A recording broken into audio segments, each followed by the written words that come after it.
My name's Rachel, Hi, my name is Jules. Hi, my name's Tara. and when I was 14, I was diagnosed with scoliosis. When I was 9, I was diagnosed with scoliosis. And when I was 8, I was diagnosed with scoliosis.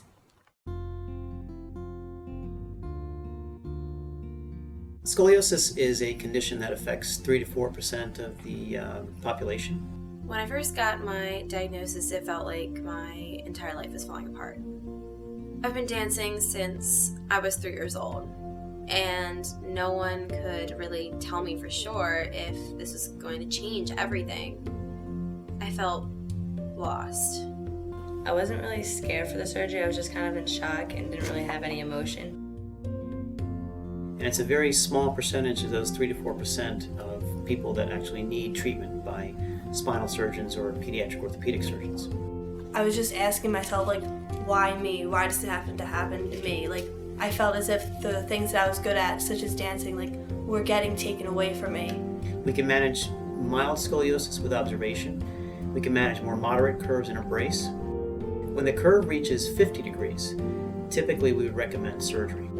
And through surgery, we can straighten the spine and return patients back to the activities they like to do and provide them with an excellent prognosis for the future. I tried to remain calm for my friends and family who were worried about me, to try to make myself look stronger than I was at the time. The doctors tell you that you'll have surgery and then you'll go to physical therapy and then you get back to your activities.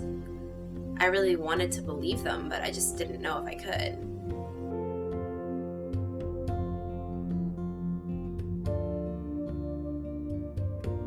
I couldn't get the image out of my head of having my back cut open and metal implants fused to my spine.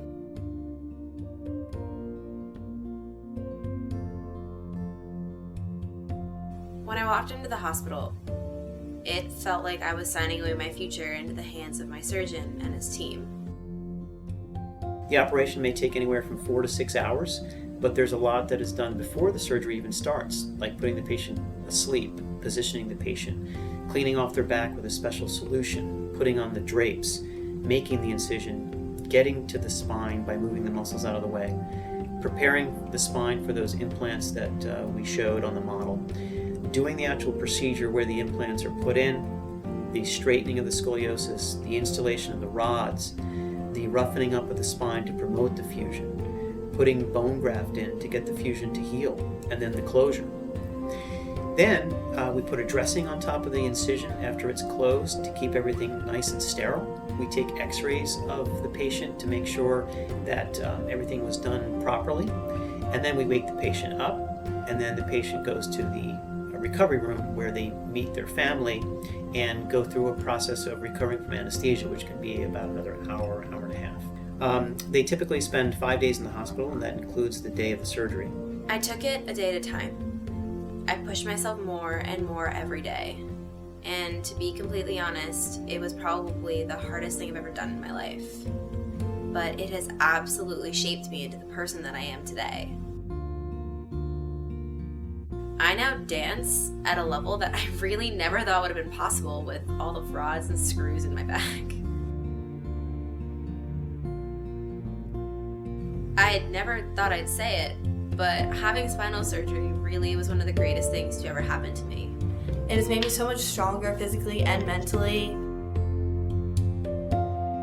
Sure, I might have 2 pounds of stainless steel in my back, or you never know if I could set off airport security one day, but I really wouldn't trade this experience for anything.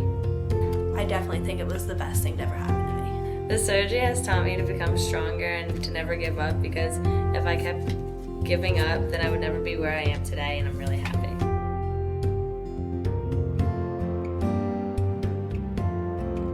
You never know how strong you are until being strong is the only choice you have.